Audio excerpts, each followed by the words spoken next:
بسم اللہ الرحمن الرحیم۔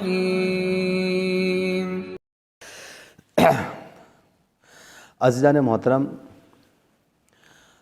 اس وقت جو ہم گفتگو کرنا مناسب سمجھ رہے ہیں، مناسبت کے اعتبار سے امام موسیٰ کاظم علیہ السلام کا جس میں ذکر شہادت بھی آ جائے گا، اور یہاں پر جس طرح سے آپ ہماری روش سے واقف ہیں، ہم چاہیں گے کہ امام موسیٰ کاظم علیہ السلام کے زمانے کے خلفاء کا بھی ذکر ہو، اور یہ دیکھا جائے کہ امام موسیٰ کاظم علیہ السلام نے کن کن خلفاء کا اپنے زمانے میں دور دیکھا ہے، اور یہ بات ہمیں پتہ چل جائے۔ اور اسی ضمن میں ہم مختصر طور پر امام موسیٰ کاظم علیہ السلام کے مختصر حالات اور پھر ذکر شہادت بھی آپ کی خدمت میں پیش کریں گے۔ تو آپ دیکھیں کہ امام موسیٰ کاظم علیہ السلام،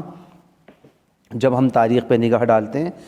تو ہم دیکھتے ہیں کہ امام موسیٰ کاظم علیہ السلام کا دور وہ دور تھا کہ جب آپ کی ولادت ہوئی، کیونکہ آپ یہ دیکھیں کہ امام موسیٰ کاظم علیہ السلام 128 ہجری میں امام موسیٰ کاظم علیہ السلام کی ولادت ہوئی ہے، اور 183 ہجری میں امام موسیٰ کاظم علیہ السلام کی شہادت ہے۔ اس طریقے سے آپ کی عمر مبارک 55 سال بنتی ہے۔ تو آپ دیکھیں کہ جب امام موسیٰ کاظم علیہ السلام کی ولادت ہوئی تو اس وقت بنی امیہ کا آخری خلیفہ یا حاکم یا بادشاہ کہا جائے جسے، کہ جس کا نام مروان بن محمد بن مروان حمار تھا، یہ 127 ہجری میں حاکم بنا، اور 127 ہجری سے 132 ہجری تک اس کا دور حکومت ہے۔ اس نے حکومت کی ہے مروان حمار نے، اور 5 سال اس نے حکومت کی۔ ابھی امام موسیٰ کاظم علیہ السلام 4 سال کے تھے کہ جس میں بنی امیہ کی حکومت کا تختہ جو ہے وہ الٹ دیا گیا، ان کی حکومت کا خاتمہ ہو گیا، جس طرح سے تاریخ نے اپنے دامن میں ان واقعات کو محفوظ کیا ہے۔ تو آپ یہ دیکھیں کہ ہاں، یہ بھی عجیب بات ہے کہ یہ مروان ابن محمد ابن مروان حمار، اس کا لقب ہے حمار۔ حمار معلوم ہے کیسے کہتے ہیں؟ حمار کہتے ہیں گدھے کو۔ تو آپ یہ دیکھیں کہ یہ بھی عجیب اتفاق ہے کہ جب لوگوں نے راہ حق کو چھوڑ دیا تو ان کے نصیب میں جو حاکم آئے وہ بھی ایسے فرد آئے کہ جن کا لقب ہی گدھا ہے، حمار ہے جسے عربی میں کہتے ہیں۔ تو یہ امام موسیٰ کاظم علیہ السلام کا ابھی آپ 4 سال کے تھے تو ان کی حکومت کا تختہ الٹ گیا اور حکومت کا خاتمہ ہو گیا۔ آپ کو پتہ ہونا چاہیے کہ یہ وہ دور حکومت تھا کہ جس نے لوگوں پر وہ ستم کیے، اور خصوصاً شیعان علی بن ابی طالب پر وہ ستم ڈھائے، وہ مظالم کیے کہ چن چن کے مولا کائنات امیر المؤمنین حضرت علی بن ابی طالب علیہ السلام کے چاہنے والوں کو چن چن کے قتل کیا گیا، زندانوں میں ڈالا گیا، زہر دیا گیا، ان کے مال و اسباب کو لوٹا گیا۔ یہ دور ایسا دور گزرا ہے کہ آپ دیکھیں کہ اگر تاریخ کے صفحات پر آپ جا کر دیکھیں اور اس کا مطالعہ کریں تو آپ کو معلوم ہوگا کہ کس قدر گھٹا ٹوپ اندھیرے تھے شیعان علی کے لیے، تاریکیاں تھیں، اور ایک بڑا تشنج آمیز ماحول تھا۔ یہی وہ چیزیں تھیں کہ جو عوام کے اندر بالآخر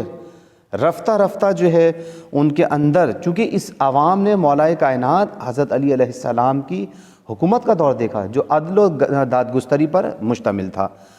لیکن جب وہ شکنجے میں جکڑے جانے لگے اور مسلسل اذیتیں برداشت کرتے رہے تو آپ دیکھیں کہ بہت سارے لوگوں نے یہ وہ تمام باتیں تھیں جو اس بات کا سبب قرار پائیں کہ لوگ دھیرے دھیرے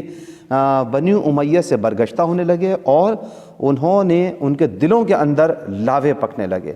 لہٰذا آپ دیکھیں کہ موقع پرست سیاستدانوں نے موقع پا کر ابو مسلم خراسانی کی مدد سے بنو امیہ کی حکومت کا تختہ الٹ دیا، اور بالآخر ان کی حکومت ختم ہو گئی، اور بنی امیہ کی حکومت جب ختم ہوئی ہے اور ابو مسلم خراسانی کی حکومت کا آغاز ہوا، تو انہوں نے کس طریقے سے ابو مسلم خراسانی نے بہت سارے لوگوں کو اپنے ارد گرد جمع کیا اور گویا زمین کی قلابیں آسمان کو ملا کر اور پھر حکومت اپنے ہاتھ میں قبضہ کرنے لینے کے بعد، لیکن حکومت کی باغ ڈور کس کو دی ہے؟ بنی عباس، ابو العباس صفح عباسی کے ہاتھ میں حکومت دے دی اور اسے حکومت پر برانجمان کر دیا۔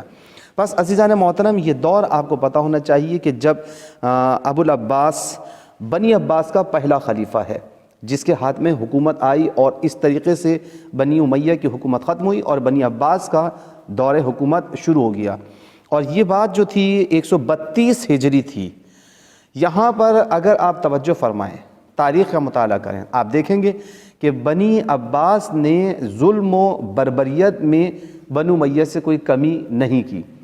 اور بلکہ اس طریقے سے جو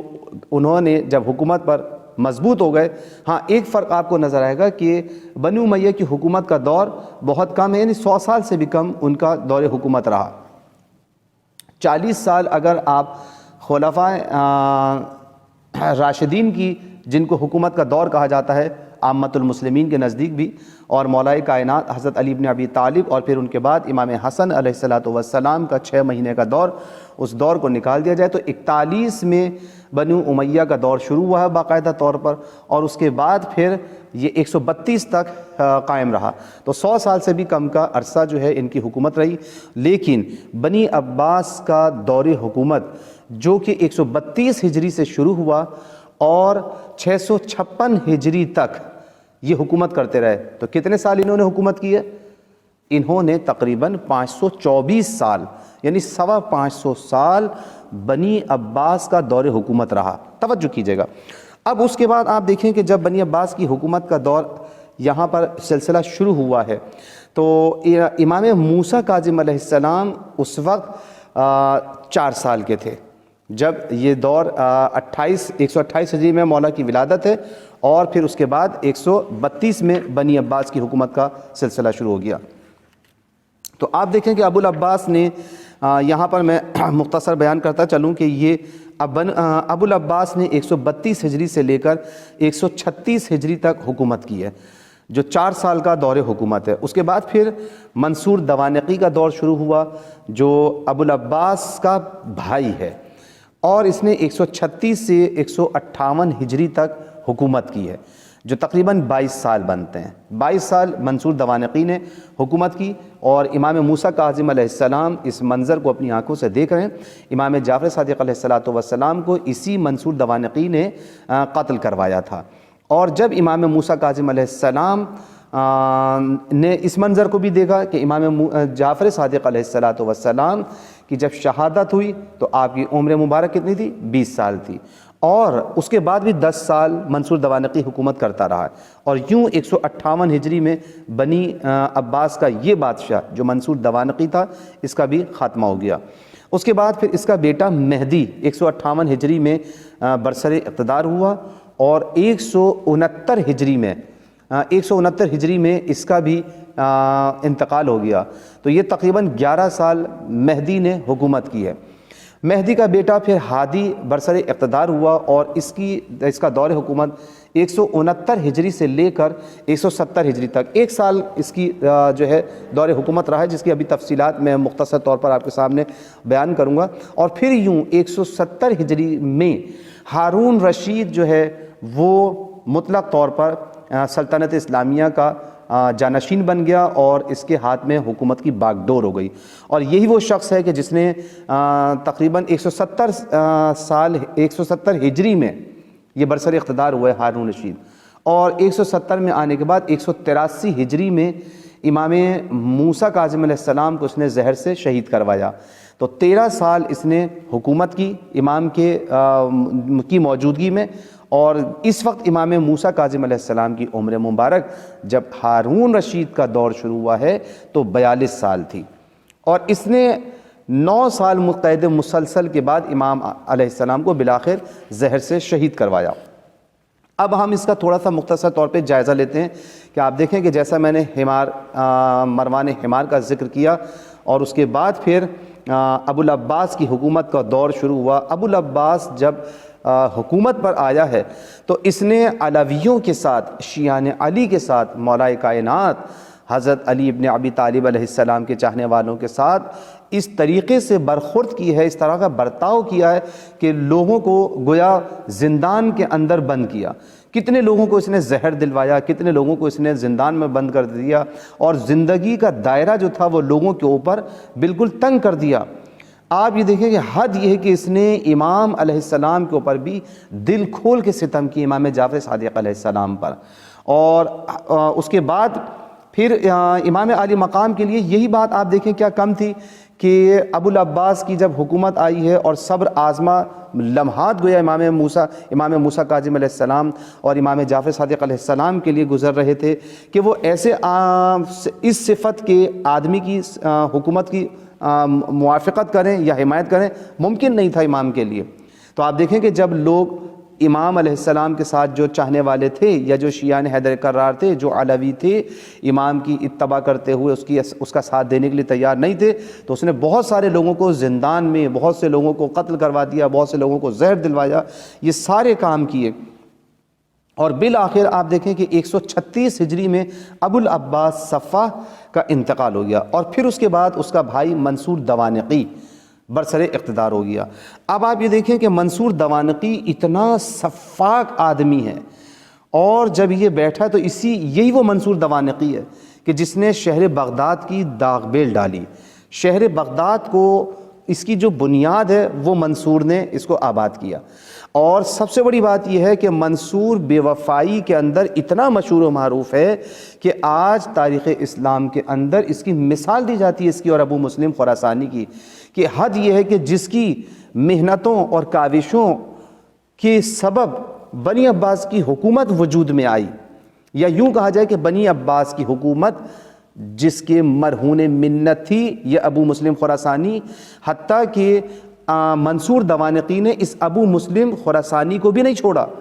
اور اس کو بھی قتل کرا دیا، اور اس نے یہ کام کیا کہ منصور خونخوار درندہ تھا گویا ایک طریقے سے، سفاک بادشاہ ثابت ہوا۔ اس نے بہت سارے لوگوں کے مال و اسباب لوٹ لیے، بہت سے خاندانوں کو صفحہ ہستی سے مٹا دیا۔ حد یہ ہے کہ آپ اس کی سفاکیت کا اندازہ اس بات سے لگائیں کہ اس نے لوگوں کو بھی نقصان پہنچایا، اور حد یہ ہے کہ امام جعفر صادق علیہ السلام تک کو اسی منصور دوانقی نے شہید کیا، ان کو قتل کروا دیا۔ یہ حریص بھی تھا، حاسد بھی تھا، اور وفا اس کے نام سے اس کے قریب سے بھی نہیں گزری، جیسا کہ ہم نے بیان کیا کہ حتیٰ کہ اپنے باوفا ترین ساتھی جو ابو مسلم خراسانی تھا اس تک کو اس نے مروا دیا۔ اب آپ دیکھیں کہ جس وقت اس نے منصور نے حضرت امام جعفر صادق علیہ السلام کو قتل کروایا،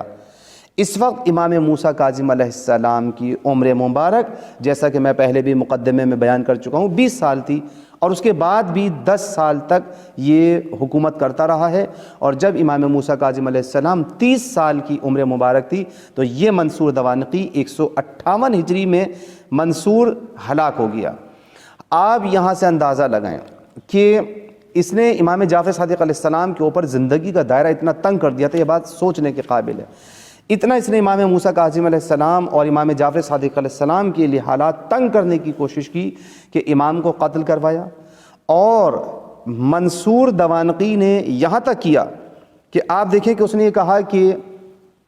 یہ دیکھو کہ امام جعفر صادق علیہ السلام کا اس نے مدینہ کے حاکم کو خط لکھا اور کہا کہ دیکھو جو بھی امام موسیٰ کاظم علیہ السلام کا، امام جعفر صادق علیہ السلام کا جانشین ہے، ان کا وصیت نامہ دیکھو کہ انہوں نے کس کو اپنا جانشین بنایا، اس کو جو ہے فوری طور پر قتل کروا دو اور اس کا سر قلم کر کے میرے پاس بھیج دو۔ یہ اس نے حکم صادر کر دیا۔ اب آپ یہ دیکھیں کہ یہاں پر اس کی سفاکیت کا اندازہ لگائیے کہ اس نے یہ آرڈر دیا، یہ حکم دیا۔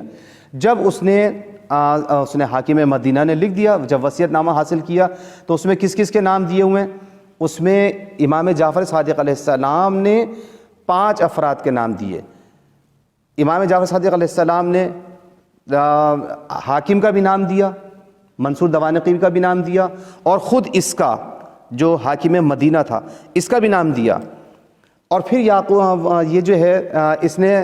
بتایا کہ دیکھیں اس نے 5 نام دیے ہیں. جناب حمیدہ خاتون کا بھی نام ہے, امام موسیٰ کاظم علیہ السلام کا بھی نام ہے, اور اسی طریقے سے آپ کا بھی نام دیا ہے اور میرا بھی نام دیا ہے. اب بتائیے کہ کس کو جو ہے امام علیہ السلام نے اپنا جانشین بنایا اور اب کسے قتل کیا جائے. منصور دوانقی دیکھ کر یہ حیران ہو گیا اور پریشان ہوا کہ یہ کام تو اس کی ذہن و گمان میں بھی نہیں تھا جسے کہا جائے, کہ وہ پریشان ہو گیا یہ منظر دیکھ کر کہ یہ کس طریقے کا امام علیہ السلام نے وصیت نامہ لکھا ہے کہ 5 افراد کو اس امام علیہ السلام نے اپنا جانشین کے عنوان سے انٹروڈیوس کروایا تھا اپنے وصیت نامے میں. ایک کہا کہ ایک آپ ہی ہیں اور ایک میں ہوں, ہم دونوں. اچھا, اس کے بعد پھر ایک عبداللہ, ایک موسیٰ ابن جعفر اور ایک حمیدہ خاتون. جب منصور نے دیکھا تو اپنے پلان سے رک گیا. اب آپ یہ دیکھیں کہ ابھی منصور جو ہے وہ اس بات کی پلاننگ کر رہا ہے کہ جیسے ہی امام کا جانشین پتہ چلے گا ہم اس کا سر قلم کر دیں گے. لیکن ادھر امام جعفر صادق علیہ السلام کی حکمت عملی دیکھیں, آپ تدبیر دیکھیں, اور امام بتانا ہی چاہتے ہیں کہ تم دنیا کی سیاست جانتے ہو اور ہمیں پروردگار عالم اپنے پاس سے علم لدنی کے تحت ہمیں تدبیر عنایت کرتا ہے. ہم نے وہ کام کیا ہے کہ جس کے ذریعے پھر تم اپنے ناپاک عزائم میں کامیاب نہیں ہو سکتے. بہرحال عزیزان محترم 158 ہجری میں بالآخر منصور کا بھی سلسلہ ختم ہو گیا. اب آپ یہاں پہ ایک چیز اور میں بیان کرتا چلوں ساتھ ساتھ, یہ چیز انشاءاللہ آپ کے لیے قابل قدر ہوگی انشاءاللہ, کہ آپ یہ دیکھیں کہ منصور دوانقی نے کس طریقے سے دائرہ زندگی کو امام علیہ السلام کے چاہنے والوں پر تنگ کیا ہوا تھا. دیکھیں امام علیہ السلام کے یہاں تک کہ اپنے وزیر اعظم منصور دوانقی نے اپنے وزیر اعظم جس کا نام تھا یعقوب بن داؤد, اس کو بلا کر حکم دیا کہ زندان میں جتنے بھی افراد ہیں جو علوی ہیں ان کا جو سردار ہے اس کا سر قلم کر کے میرے پاس بھیج دو. اب اس کے دل میں علویوں کے لیے کچھ نرم گوشہ تھا. اس نے کیا کیا, ایک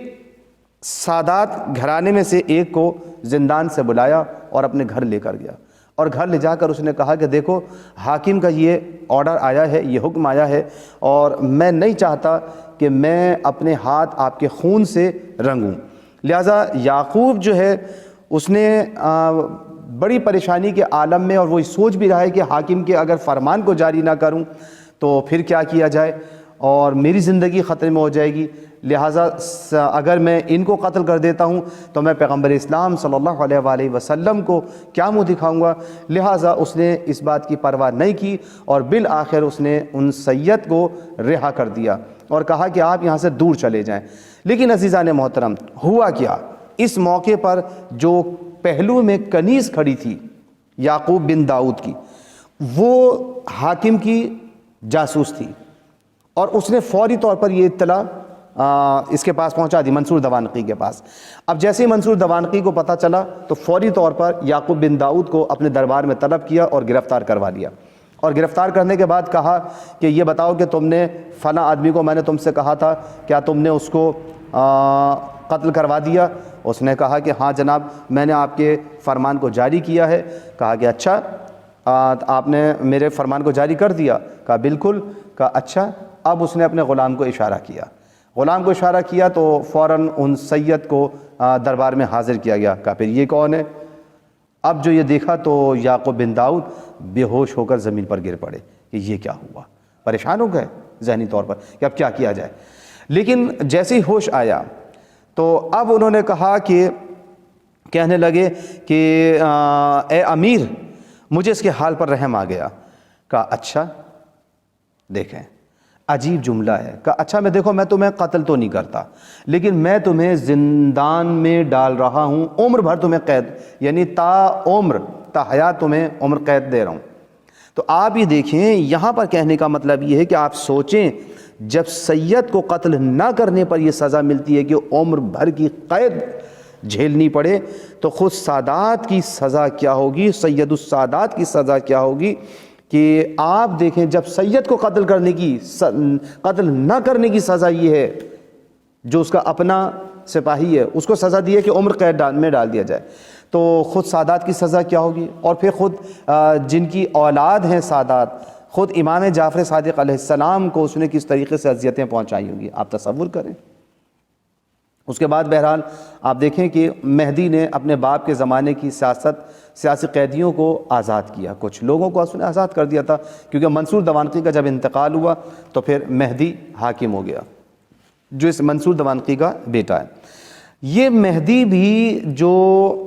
منصور دوانقی کا بیٹا ہے، اتنا اس میں آپ یہ دیکھیں کہ فضول خرچی کی اس میں عادت تھی، اور اس نے بھی سادات کے اوپر، علویوں کے اوپر، مولا کائنات کے چاہنے والوں کے اوپر اتنے ظلم و ستم کی ڈھائے ہیں، اتنے ظلم و ستم کیا ہیں، اور یہ شخص بیت المال کو اپنی ذاتی ملکیت سمجھ رہا تھا۔ توجہ فرمائیں، ذاتی ملکیت سمجھا اس نے بیت المال کو۔ حد یہ ہے کہ اس نے اتنا پیسہ اپنی عیاشیوں پہ خرچ کیا کہ اس کا جو بیٹا ہے نا ہارون، جب اس کی شادی کی اس نے، تو آپ کو پتہ ہے کتنا پیسہ خرچ کیا اس کے اوپر؟ توجہ کریں،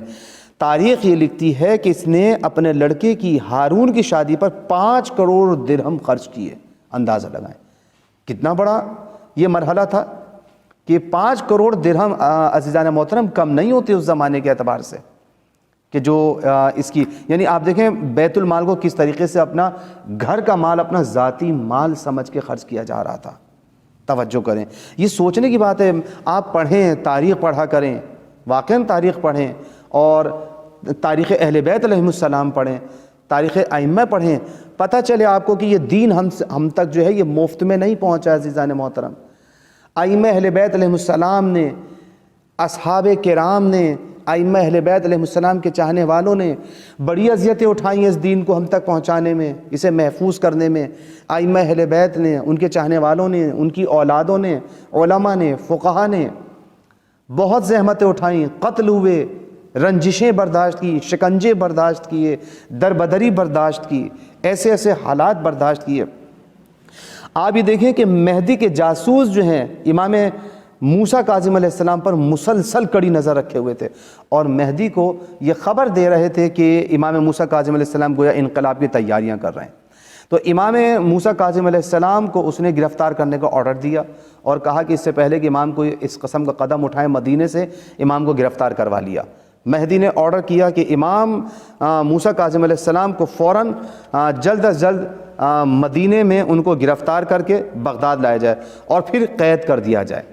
تو یہاں پر میں اس تفصیل میں نہیں جاؤں گا کہ وہاں پر جو ہے پھر کیا ہوا، کس طریقے سے ہوا، لیکن بہرحال آپ یہ دیکھیں کہ امام موسیٰ کاظم علیہ السلام کو مہدی نے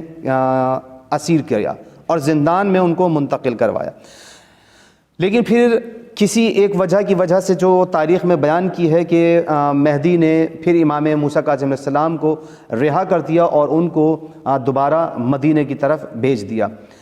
اس ایک خواب کی وجہ سے کہ اس نے مولا کائنات امیر المومنین حضرت علی علیہ السلام کو خواب میں دیکھا تھا، جس خواب کی وجہ سے اس نے امام علیہ السلام کو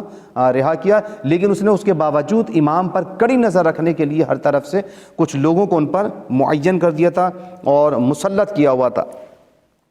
یہاں تک کہ آپ دیکھیں کہ بہرحال 169 ہجری میں پھر اس مہدی کا بھی بالآخر انتقال ہو گیا، اور یہ بھی اپنی دنیا کو پورا کر کے دنیا سے چلا گیا۔ اور اس کے بعد پھر مہدی کے بعد اس کا بیٹا ہادی تخت نشین ہوا۔ اس کی ہادی کا جو دور حکومت ہے وہ صرف 1 سال ہے، لیکن آپ یہ دیکھیں کہ 170 ہجری تک پھر یہ حاکم رہا، لیکن 1 سال کے اندر بھی عزیزان محترم یہ اپنے اجداد کی روش سے ہٹا نہیں ہے، اور اس نے 1 سال کے اندر گویا یوں کہا جائے کہ فخ نامی جگہ پر امام علیہ السلام کے چاہنے والے، کہ جسے واقع فخ کہتے ہیں، شہدائے فخ کے نام سے مشہور و معروف ہے، 300 افراد جو امام علیہ السلام کے چاہنے والے تھے، جو حادثہ فخ کے نام سے تاریخ میں آج بھی مشہور ہے، 300 افراد کو تہہ تیغ کیا اور ان کے سروں کو امام موسیٰ کاظم علیہ السلام کے سامنے پیش کیا تھا۔ اور امام علیہ السلام نے جب ان کے سروں کو دیکھا تو امام علیہ السلام نے انا للہ و انا الیہ راجعون یہ جملے کلمہ استرجاع پڑھا تھا امام علیہ السلام نے، اور امام علیہ السلام نے ان کے حق میں دعا کی تھی۔ یعنی آپ یہ دیکھیں گویا کربلا کا ایک طریقے سے ایک وہی منظر اس طریقے سے کربلا کا وہاں پر پیش ہوا کہ 300 افراد کو بیک وقت 1 دن کے اندر تہہ تیغ کیا گیا۔ امام علیہ السلام نے ان کے حق میں دعا کی۔ اسے فن موسیقی کا بڑا شوق تھا، حد یہ ہے کہ امام علیہ السلام یا آل علی علیہ السلام کی ہجو کرنے والوں کو ان کے لیے جو ہے انہوں نے خزانے کھول رکھے تھے، اور اشعار کہنے والوں کو یعنی ہزاروں لاکھوں درہم دیے جا رہے تھے کہ جو مولائے کائنات کی ہجو کرے، ان کی توہین کرے اور ان کے چاہنے والوں کی دل آزاری کرے۔ اگر کوئی اس مسئلے میں شعر و شاعری کرتا تھا تو اس کو بہت نوازا گیا۔ اس کے بعد آپ دیکھیں کہ 170 ہجری میں ہادی کی حکومت ختم ہوئی اور ہارون رشید بالآخر اس کا وارث ہوا اور اس کے ہاتھ میں حکومت آ گئی۔ ہارون رشید نے یہاں پر آپ یہ دیکھیں کہ ہارون رشید نے 170 میں اس کے پاس حکومت آئی ہے، اور 174 ہجری میں امام موسیٰ کاظم علیہ السلام سے فرزند رسول ہونے پر بحث کی ہے کہ اس نے امام موسیٰ کاظم علیہ السلام کے فرزند رسول ہونے ہی کا انکار کر دیا تھا کہ آپ فرزند رسول نہیں ہیں، اصلاً آپ بحث کریں، لیکن جب امام علیہ السلام نے اسے قرآن و سنت کی روشنی میں ثابت کر دیا کہ ہم فرزند رسول ہیں، ہم اولاد رسول ہیں، اور اس پر وہ شرمندہ بھی ہوا، تو آپ دیکھیں کہ پھر اس نے امام کو یہاں سے مدینے کی طرف واپس بھیج دیا۔ اس نے گرفتار کیا ہوا تھا اس کا مطلب ہے، اور امام کو واپس مدینے بھیج دیا۔ لیکن آپ یہ دیکھیں کہ 20 شوال 175 ہجری کو مدینے سے اس نے دوبارہ امام علیہ السلام کو قیدی بنا کر بصرہ بھیج دیا، اور پھر بصرہ میں قید رکھنے کے بعد 7 ذی الحجہ کو امام علیہ السلام بصرہ پہنچے تھے، یہ بات ذہن میں رہے،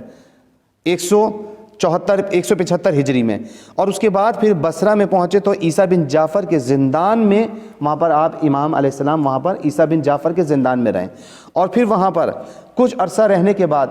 بہت تنگ ہوئے۔ وہاں پر امام علیہ السلام کو اگرچہ اذیتیں دیں، لیکن وہاں کا جو حاکم تھا امام علیہ السلام کو اذیتیں دیتے ہوئے پریشان ہو گیا، کہنے لگا کہ میں اس شخص کو کس طرح سے اذیتیں پہنچاؤں کہ جسے میں صبح و شام عبادت خدا اور سجدہ خدا میں دیکھ رہا ہوں۔ کیونکہ پھر ہارون رشید اس مسئلے کے اندر پریشان ہوا کہ کہیں ایسا نہ ہو کہ یہ امام موسیٰ کاظم علیہ السلام کو رہا کر دے، لہٰذا ہارون رشید نے سب لوگوں سے بیعت لینے کے بعد، اپنی حکومت کو مضبوط کرنے کے بعد، لوگوں کے سامنے امام موسیٰ کاظم علیہ السلام کو بالآخر مدینے سے پھر گرفتار کروایا، اور وہاں سے جیسا کہ میں نے آپ کو بتایا کہ پہلے بصرہ کے اندر امام علیہ السلام کو قید میں رکھا گیا، اور بصرہ سے جب اسے یہ خدشہ ہوا کہ کہیں ایسا نہ ہو کہ حاکم بصرہ امام علیہ السلام کو رہا کر دے، تو اس نے اپنے پاس وہاں پر بلا لیا۔ آپ یہ دیکھیں کہ یہ ہارون رشید بھی بیت المال کو اپنا ذاتی مال سمجھ رہا تھا، اتنا پیسہ اس نے خرچ کیا ہے، اور اس کے پاس جس وقت اس زمانے میں، جبکہ آپ دیکھیں کہ 2 یا 4 سالہ گوسفند کی قیمت صرف 1 درہم تھی، تو آپ دیکھیں کہ اس وقت بیت المال میں 50 کروڑ 2,40,000 کی خطیر رقم موجود تھی، اتنا پیسہ اس نے گویا لٹایا ہے وہاں پر، اور اسے سب کو اپنا ذاتی مال سمجھ رہا تھا۔ بیت المال کی رقم کو ہارون اپنی ذاتی ملکیت تصور کرتا تھا اور بے دریغ خرچ کرتا تھا، حد یہ کہ کھانوں کے اوپر کئی ہزار درہم خرچ ہوتے تھے، روزانہ ایک اونٹ صرف اس وجہ سے ذبح کیا جاتا تھا۔ عزیزان محترم آپ توجہ کریں کہ ایک مرتبہ ہارون نے کھانے پر اونٹ کا گوشت طلب کر لیا کہ آج مجھے اونٹ کا گوشت چاہیے، تو وزیر نے پوچھا، جو جعفر برمکی تھا، اس سے نے کہا کہ آپ کو پتہ ہے کہ یہ جو اس وقت آپ کے سامنے کھانا پیش کیا گیا ہے اونٹ کا گوشت جو آپ کی فرمائش پر آیا ہے، یہ کتنے میں اس کے اوپر یہ کھانا تیار ہوا اور اس کے اوپر کتنا خرچہ ہوگا؟ خلیفہ کو معلوم ہے کہ اس غذا پر کتنا خرچ ہوا ہے؟ تو خلیفہ نے کہا کہ ہارون بولا، کہنے لگا کہ 3 درہم، اس سے زیادہ نہیں ہو سکتے۔ کہ آپ کو معلوم نہیں ہے؟ نہیں، خدا کی قسم 4000 درہم، اللہ کی قسم کھا کے کہہ رہا ہے 4000 درہم آپ کی اس غذا کے اوپر خرچ ہوئے ہیں۔ کہا وہ کیسے؟ کہا اس لیے کہ روزانہ ایک اونٹ آپ کے کھانے کے لیے ذبح کیا جاتا ہے کہ کہیں ایسا نہ ہو کہ ہارون کو اونٹ کے گوشت کی طلب ہو اور اگر گوشت نہ ملا تو پھر کھانا بنانے والے کی جان چلی جائے گی۔ تو آپ نے دیکھا کہ لوگ کس قدر خوف زدہ تھے، یعنی آپ یہ دیکھیں کہ اس کے کھانے کا یعنی 30 ہزار اور 30 کھانے جو ہیں اس کی دسترخوان پر سجے ہوتے تھے، یعنی کئی ہزار درہم و دینار صرف کھانے پینے کا خرچہ ہوتا تھا اس کا۔ اتنا زیادہ اس نے فضول خرچی کو اپنا شعار بنایا ہوا تھا۔ آپ دیکھیں ہارون نے بغداد میں رہنے والے تمام آل علی پر دائرہ زندگی کو مکمل طور پر تنگ کر دیا اور ان سے بے شمار لوگوں کو قتل کروایا، انہیں زہر دے دیا، کتنوں کو آپ دیکھیں زہر دے کے ان کو مروا دیا۔ حد یہ ہے کہ اس کی آپ سفاکیت کا اندازہ لگائیں عزیزان محترم۔ کبھی موقع ملا تو میں ہارون رشید اور منصور دوانقی کے اوپر الگ آپ کے سامنے انشاءاللہ گفتگو کروں گا کہ ان کے مظالم کیا ہیں اور ان کے کارنامے کیا ہیں، انہوں نے کیا کیا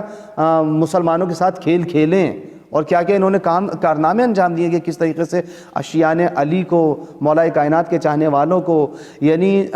خداوند عالم کے نیک بندوں کو کس طریقے سے اذیتیں پہنچائی۔ اب اس کی سفاکیت اور دشمنی اہل بیت علیہ السلام کا اس بات سے آپ اندازہ لگائیں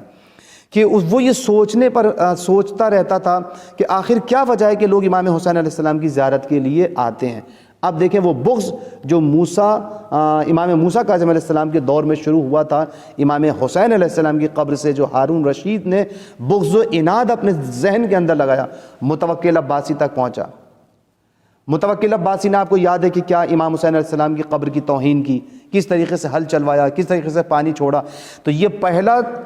بیج جو جس نے بویا ہے امام حسین علیہ السلام کی قبر کے خلاف، یہ ہارون رشید تھا،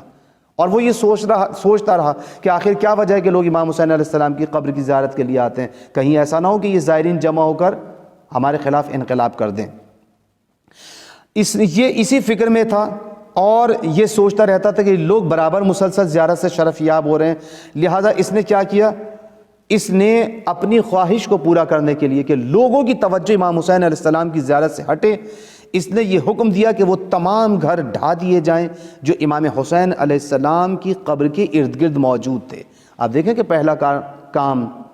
یہ ظلم و بربریت جو امام حسین علیہ السلام کے چاہنے والے، امام حسین کے عقیدت مند، امام حسین علیہ السلام سے محبت کرنے والے، اور امام موسیٰ کاظم علیہ السلام کی آپ مظلومیت کا اندازہ لگائیں کہ امام حسین اپنی آنکھوں سے ان گھروں کو دیکھتے رہے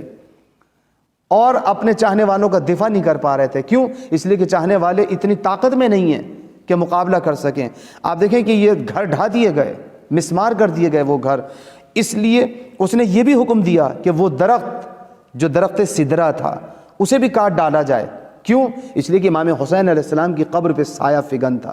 اندازہ لگائیے دشمنی اہل بیت کا، امام حسین علیہ السلام سے اتنی دشمنی۔ تو عزیزان محترم، جس کے دل میں امام حسین علیہ السلام کی محبت نہیں ہے اور جو کھلم کھلا امام حسین علیہ السلام سے محبت کرنے والوں کو اس طریقے سے اذیتیں پہنچائے، حتیٰ کہ درخت تک کو اگر کاٹ دیا جائے، تو یاد رکھیں کہ جو دشمنی اہل بیت پر اتنا مگن ہو اور اتنا سفاک ہو، اس سے ہم کبھی بھی اپنی عقیدت کا اظہار نہیں کر سکتے۔ یہ ہمارا طرح امتیاز ہے، یہ مکتب تشیع کا امتیاز ہے کہ ہم حق کو حق کہتے ہیں، باطل کو باطل کہتے ہیں۔ جو امام حسین علیہ السلام سے محبت نہیں کرتا، ہماری بھی اس سے کوئی محبت رواداری نہیں ہے۔ جو امام حسین علیہ السلام کا دشمن ہے، وہ ہمارا بھی دشمن ہے، ہمارے دل میں اس کی کبھی بھی قدر و قیمت نہیں ہو سکتی۔ یہ بات ذہن میں رہنی چاہیے۔ تو آپ دیکھیں کہ اس کے ساتھ ساتھ یہ جملہ غور کرنے کے قابل ہے، توجہ کیجئے گا، کہ جو امام حسین علیہ السلام کی قبر پہ سایہ فگن تھا درخت سدرہ، اس کو بھی اس نے قتل کروا دیا۔ جبکہ توجہ کیجئے گا جو میں نے بات کہنے جا رہا ہوں، اور یہ بات میں اپنے پاس سے نقل نہیں کر رہا ہوں، شیخ طوسی علیہ الرحمہ کی کتاب، بڑی مشہور و معروف کتاب ہے امالی شیخ طوسی نے شیخ طوسی علیہ الرحمہ نے، کہ جنہیں شیخ الطائفہ بھی کہتے ہیں، انہوں نے اس واقعے کو نقل کیا اور اس روایت کو بھی نقل کیا، جبکہ پیغمبر اکرم صلی اللہ علیہ وآلہ وسلم پہلے ہی 3 مرتبہ ارشاد فرما چکے ہیں کہ خدا لعنت کرے اس شخص پر جو درخت سدرہ کو قطع کرائے۔ آپ دیکھیں کہ جس پر پیغمبر اسلام صلی اللہ علیہ وآلہ وسلم لعنت کر دیں، اس کا حق و حقانیت سے کوئی رابطہ نہیں رہ سکتا۔ آپ توجہ کیجئے۔ اب آپ یہ دیکھیں کہ ایسے ماحول میں حضرت امام موسیٰ ابن جعفر علیہ السلام، امام موسیٰ کاظم علیہ السلام، جو حلم و بردباری کا مرقع تھے، کیسے زندگی بسر کر رہے تھے؟ کتنے دشوار ہوتا ہے ایسے ماحول کے اندر زندگی بسر کرنا۔ امام علیہ السلام کبھی بھی ایسی حکومت کی طرفداری نہیں کر سکتے تھے۔ آپ ان لوگوں سے راضی تھے، جیسا کہ میں نے بیان کیا کہ جو فخ کے اندر شہید ہوئے، شہدائے فخ سے آپ راضی تھے۔ اب آپ یہاں پر دیکھیں کہ جو میں یہاں پر اس سلسلے میں آخری جملہ آپ کے سامنے بیان کرنا چاہوں گا کہ اس نے ایک مرتبہ امام علیہ السلام کو، اپنی گفتگو کو میں سمیٹتے ہوئے یہ بیان کرنا چاہ رہا ہوں کہ امام علیہ السلام کو اس نے مسلسل قید میں رکھا، 9 سال امام علیہ السلام آخری مرتبہ اس کے پاس قید میں رہے، جو مسلسل قید رہی ہے۔ اب دیکھیں کہ اس نے ایک مرتبہ امام علیہ السلام کو قید خانے میں خط لکھا، اور اس نے یہ بھی پیغام قید خانے میں دلوایا کہ اگر امام ہم سے معذرت خواہی کر لیں، عذر خواہی کر لیں، تو ہم انہیں بخش دیں گے اور ہم انہیں آزاد کر دیں گے۔ امام علیہ السلام نے کہا ہرگز، یہ ہرگز نہیں ہو سکتا کہ ہم اس سے معذرت خواہی کریں۔ پھر اس نے خط لکھا امام علیہ السلام کو، تو امام علیہ السلام نے اس کا جواب دیا۔ خط کا جواب دیکھیں امام علیہ السلام نے کیا جواب دیا قید خانے سے، توجہ کیجیے گا اس جملے کے اوپر۔ یہ واقعاً ہمارے بچوں کو یاد ہونی چاہیے باتیں کہ امام علیہ السلام نے کس طریقے سے باطل سے مقابلہ کرنا سکھایا ہمیں گھبرانا نہیں ہے، ہمیں ثبات قدم استقامت سے کام لینا ہے۔ امام علیہ السلام نے فرمایا اور جواب میں لکھا، مجھ پر گزرنے والا ہر دن اور سختی اور مشکلات میں گزر رہا ہے۔ یہ نہیں کہا کہ مجھ پہ سختی نہیں ہے یا میرے لیے مشکل نہیں ہے، نہیں، امام علیہ السلام نے کہا کہ تم ہم پہ سختی کر رہے ہو نا، ایسی بات نہیں ہے کہ ہمیں سختی کا احساس نہیں ہے، ہم پر تشدد نہیں ہو رہا ہے۔ امام نے کہا کہ ہر دن۔ اب آپ یہ اندازہ لگائیں کہ امام موسیٰ کاظم علیہ السلام کا عزیزان محترم لقب کاظم ہے، یعنی جو بردبار ہیں، جو حلیم ہیں، وہ امام لکھنے میں جب تحریر کر رہے ہیں تو یہ بتانا چاہتے ہیں کہ دیکھو ہم پہ کتنے ستم ہوئے ہیں۔ کاظم جیسا امام جن کا لقب کاظم ہے، بردبار، حلیم، آپ دیکھیں کہ وہ امام یہ کہہ رہے ہیں کہ مجھ پر گزرنے والا ہر دن سختی اور مشکلات میں گزر رہا ہے۔ اس کا مطلب ہے ہر دن امام کا کتنا سختی میں ہوگا۔ آپ کو پتہ ہے کہ کتنا سخت ترین کہا جاتا ہے کہ جتنے ائمہ علیہم السلام قید خانوں میں رہے ہیں، قیدیوں میں رہے ہیں، آپ دیکھیں کہ سب سے سخت ترین قید امام موسیٰ کاظم علیہ السلام کی گزری۔ عزیزان محترم، عجیب دور تھا امام کا۔ امام یہ فرماتے ہوئے نظر آ رہے ہیں، اور تیرا ہر دن آسائش و آرام میں گزر رہا ہے۔ لیکن یاد رکھنا، جب ہم دونوں ایک ایسی دنیا کی طرف روانہ ہو جائیں گے جہاں زوال نہیں ہے بلکہ دوام ہی دوام ہے، وہ باقی رہنے والا جہان ہے، اس دن ظالم و جابر ہی نقصان اٹھانے والے ہوں گے۔ یہ بات تمہیں پتہ ہونی چاہیے۔ تو امام علیہ السلام نے گویا اسے کھلا چیلنج کر دیا کہ آج تو اپنے آپ کو کامیاب سمجھ رہا ہے، آج تو اپنے آپ کو نعمتوں کے اندر، ناز و نعمتوں کے اندر سمجھ رہا ہے، لیکن یاد رکھ تو ہمیں اذیتیں دینے کے بعد بھی کامیاب نہیں ہو سکتا۔ تو نے ہمیں قید میں ضرور رکھا ہے، آج ہم تیری قید میں ہیں، لیکن یاد رکھا کہ جب قیامت برپا ہوگی، جس دن ہم دونوں ایک ساتھ جمع ہوں گے، تو پھر جس دن حساب کتاب ہوگا اس دن ظالم و جابر جو ہیں وہ نقصان اٹھانے والے ہوں گے۔ آپ دیکھیں کہ امام علیہ السلام اور ان کے چاہنے والوں کو اس نے قتل کرنے کے لیے ہر ممکنہ کوشش کی، اور تمام شیعان حیدر کرار کو کسی کو قتل کیا، کسی کو شہر بدر کیا، کسی کو زہر دلوایا، اور یہاں تک کہ امام علیہ السلام کو اس نے مسلسل قید خانوں میں رکھا، اور بالآخر اسے ایک ایسا فرد، یعنی جس قید خانے بھی امام جاتے تھے تو قید زندان بان جو تھا وہ یہ کہتا تھا کہ میں انہیں کس طریقے سے قید میں رکھوں، میں انہیں کس طریقے سے ان پر ستم کروں۔ ایک مرتبہ زندان بان نے کسی کو بلا کر کہا کہ ذرا دیکھو کہ قید خانے میں کیا ہے، تو دیکھنے والے نے کہا کہ یہ تو نیچے ایک چادر پڑی ہے۔ اس نے کہا کہ یہ چادر نہیں ہے، ذرا غور سے دیکھو کون ہے۔ کہا یہ موسیٰ ابن جعفر علیہ السلام ہے۔ خدا کی قسم ہم نے انہیں سجدے میں دیکھا، رکوع میں دیکھا، اس کے علاوہ اور ان کو دیکھا ہی نہیں ہے۔ یہ ذکر خدا کرتے رہتے ہیں مستقل، بھلا میں ان پر کیسے ظلم و ستم کروں۔ تو ہارون رشید اس چیز سے فکر مند تھا کہ کہیں ایسا نہ ہو کہ ان کو رہا کر دے وہ، لہٰذا اب اس کے ہاتھ ایک نجس صفت انسان بالآخر جس کا نام تھا سندھی بن شاہک، اس کی قید میں امام علیہ السلام کو دے دیا گیا، اور اس نے امام کے اوپر اتنے ستم کیے ہیں، اس قید خانے کے اندر اتنے ستم کیے ہیں کہ آپ یہ دیکھیں کہ اسی نے امام علیہ السلام کو 2 روایتیں تاریخ کے اندر ملتی ہیں کہ بعض کہتے ہیں کہ 9 خرمے کے اندر زہر ملا کے امام کو دیا گیا، اور جبکہ امام علیہ السلام نے 1 خرمہ کھایا ہے تو پورے وجود کے اندر امام علیہ السلام کے زہر دوڑ گیا۔ اور یہاں تک بھی روایت ہے کہ انگور کے اندر زہر دیا، لیکن انگور کا دانہ جب امام علیہ السلام نے اٹھایا اور جب اسے پھینکا ہے کتے کے سامنے تو آپ دیکھیں کتا تڑپ کے مر گیا۔ اور پھر جب امام کی حالت غیر ہو گئی ہے، امام کو جب زہر دیا گیا تو امام علیہ السلام کے آپ دیکھیں کہ بہت سارے لوگوں کو اس نے جمع کیا، سندھی بن شاہک نے، اور کہا کہ دیکھ لو امام علیہ السلام اپنی طبیعی موت اس دنیا سے جا رہے ہیں۔ ان کو زہر نہیں دیا گیا، لیکن امام نے سارے جمع ہونے والوں کو سامنے اس بات کا اظہار کر دیا اور بیان کیا کہ یاد رکھو کہ ہمیں زہر دیا گیا اور مجھے زہر دیا گیا، اور جس دن امام کو یہ آخری زہر دیا گیا امام کی زندگی کا خاتمہ کرنے کے لیے، تو عزیزان محترم 23 رجب تھی، اور امام نے بتایا کہ دیکھو میں 2 دن کا بس تمہارا مہمان ہوں اور اس طرح سے میری جو ہے شہادت ہو جائے گی۔ اور جب امام علیہ السلام کو زہر دیا تو 23 رجب کا دن ہے، اور 25 رجب ٹھیک 2 دن کے بعد امام علیہ السلام اس دنیا سے رخصت ہوئے۔ تو 25 رجب 183 ہجری کو امام علیہ السلام کی شہادت واقع ہو گئی۔ میں کہوں گا کہ آپ دیکھیں کہ یہاں پر میں تصور کریں آپ ذرا اس موقع پر کہ جب امام علیہ السلام کی شہادت کا وقت قریب تھا نا، اور حالت نزا میں تھے امام علیہ السلام، اور جسے یوں کہا جائے کہ جگر کے ٹکڑے کٹ کٹ کے اندر جو ہے ختم ہو رہے تھے، تو سندھی بن شاہق نے کہا کہ میں آپ کی تجہیز و تکفین کا انتظام کرتا ہوں۔ تو امام نے کہا کہ کسی کو ضرورت نہیں ہے، اس لیے کہ ہمارا انتظام کرنے والا خود آئے گا۔ عزیزان محترم، امام علیہ السلام کا انتظام کرنے کے لیے راوی یہ کہتا ہے، راوی کا بیان یہ ہے کہ ہم نے دیکھا کہ ایک جوان امام علیہ السلام کے قریب آیا، جب امام نے اپنی نصیحتیں کی، اپنی وصیتیں بیان کی، اسی نے تجہیز و تکفین کی۔ امام علیہ السلام نے سندھی بن شاہق سے یہ بھی کہا کہ تجھے تجہیز و تکفین کرنے کی ضرورت نہیں ہے، میں مدینے سے اپنا کفن ساتھ لے کر چلا تھا۔ عزیزان محترم، میرا دل چاہتا ہے کہ میں امام حسین علیہ السلام کا مجھے جملہ یاد آتا ہے کہ جناب زینب سلام اللہ علیہا یہی تو کہہ رہی تھی نا کہ بھیا اگر مجھے پتا ہوتا تو میں ایک کفن آپ کے ساتھ لے کر آ جاتی، اپنے ساتھ لے کر آتی، لیکن میں کہوں گا مولا آپ اپنے ساتھ کفن لے کر آ گئے تھے۔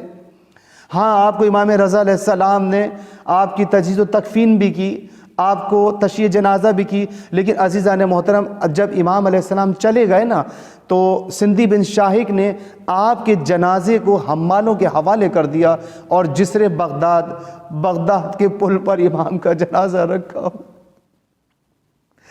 عجیب وہ منظر تھا، کسی کو اٹھانے کی ہمت نہیں تھی، لیکن وہی چند لوگ جمع ہوئے، اور بلکہ جب